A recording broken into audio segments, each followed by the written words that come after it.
हम मुंबई से 25 किलोमीटर की दूरी पर ठाणे में इस वक्त मौजूद है। सबसे पहले तालियों के साथ यहाँ की जनता का बहुत बहुत स्वागत।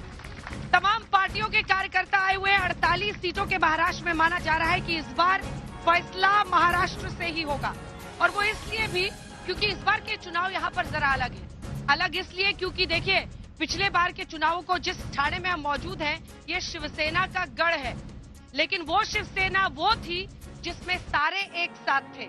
अब एकनाथ शिंदे गुट अलग हो चुका है, उद्धव ठाकरे गुट अलग हो चुका है, और इस ठाणे का रिश्ता मुंबई से भी है, शिवाजी पार्क से भी है, दशहरा की रैली से भी है, जहां पर 1966 में पहली बार बाला साहब ठाकरे ने संबोधित किया था अपने कार्यकर्ताओं को, और 2012 में आखिरी बार। मुंबई यहां से कुछ दूरी पर है, लेकिन मुंबई कहा जाता है कि अरबपतियों की राजधानी भी है, तो एशिया की सबसे बड़ी झुग्गी धारावी भी है।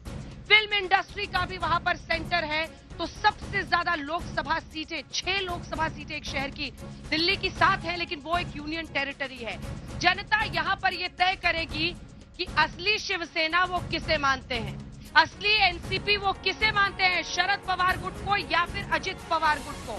और यहीं से मुकद्दर तय होगा कि 48 सीटें जो फैसला देंगी, उससे ये तय होगा कि प्रधानमंत्री 400 पार का नारा दे रहे हैं, तो वो मुमकिन हो पाएगा या फिर नहीं। तो तीर चलेगा एकनाथ शिंदे का या मशाल जलेगी उद्धव ठाकरे की, यही जानने की कोशिश करेंगे। लेकिन इससे पहले कि हम चर्चा की शुरुआत करें, बहुत सारे सवाल लेकर यहाँ जनता मौजूद है।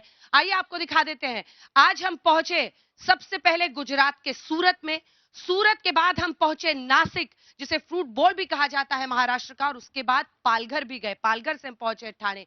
ग्राउंड रिपोर्ट, यहाँ पर क्या है, किसानों की मांग क्या है, लोगों की राय, देखिए इस रिपोर्ट। 1850 किलोमीटर की दूरी तय करके आइए लिए चलते हैं राष्ट्रलक के हेलीकॉप्टर शॉट को अब सूरत और फिर महाराष्ट्र।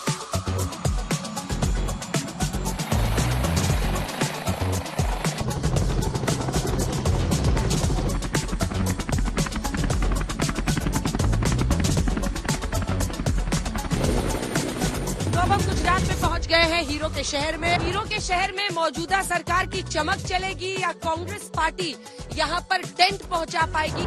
नवसारी से जो कांग्रेस के कैंडिडेट है देसाई साहब, वो बापू के वेशभूषा में आए। आपके साथ शुरुआत करना चाह रहे हैं कि मोदी जी ने आजीवन खादी पहनने के लिए कहा था, हम तो पैदा इसी खादी पहन रहे हैं। चुनाव में मोदी जी आएंगे।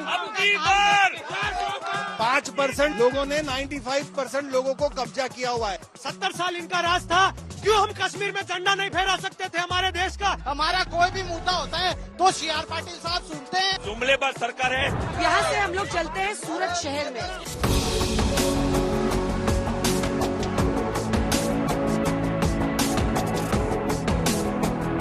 हम पहुंच चुके हैं सूरत में, सूरत डायमंड बुर्श में। यहाँ पे कोई दिक्कत नहीं है, यहाँ पे सिर्फ एक ही दिक्कत है, जियो का नेटवर्क नहीं आ रहा है। सूरत में ऐसे एक रेस्टोरेंट में हम लोग पहुंच गए हैं, और यहाँ पर कुछ युवा है। फिलहाल तो हम मोदी के लिए सपोर्ट ज्यादा में है। पाकिस्तान कुछ भी बोल देता था, आई टाइम धमकियां देता था कि ये कर देंगे वो कर देंगे, हम आटे की भीख मांग रहे हैं। आइए चलते हैं, निकलते हैं राष्ट्रलक के हेलीकॉप्टर शॉट में अब सीधे महाराष्ट्र।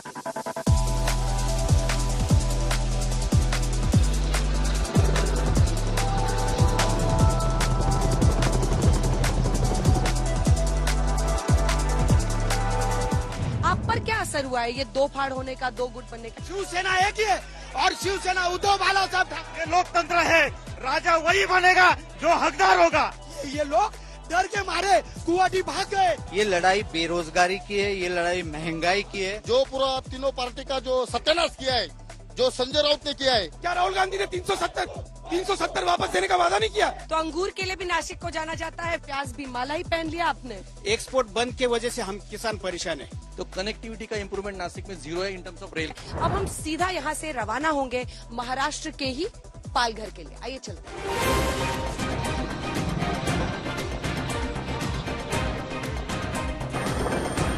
तो हम पहुंच गए हैं महाराष्ट्र के नासिक से पालघर। हमारा महायुति का आने वाला है और 400 के बाद मोदी जी आने वाले हैं हमारे। जब साधु लोगों का हत्या हुई थी उस टाइम पे उद्धव सरकार और ये सरकार की जो 2.5 बरस थी, गडकरी साहब जो PM के दावेदार कहा जाते थे, आज उन को भी वहाँ पे थोड़ी तकलीफ हो रही है। 48 में से कांग्रेस का 26-7 से ज्यादा ही जाएगा। धनुष बाण हमारे पास है और शिवसेना का नाम भी हमारे पास है। जो शिवसेना के गद्दार जिनको ईडी का नोटिस लगा वो कहाँ पे है? तो 500 साल से भगवान श्री राम झोपड़ी में रहते थे, उनको आज महलों में बिठाया है। पालघर जिला एक वंचित जिला है, उधर अभी तक कुछ काम नहीं हुआ है। उनको विकास काम मालूम है क्या? कि पहले ये तय करो कि वफादार कौन है, फिर वक्त बताएगा गद्दार कौन है।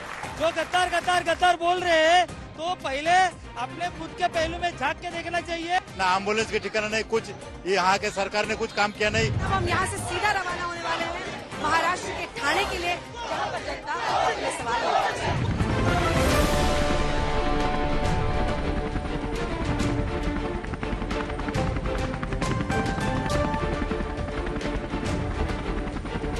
तो अब हम पहुंच गए हैं सीधा पालघर से ठाणे।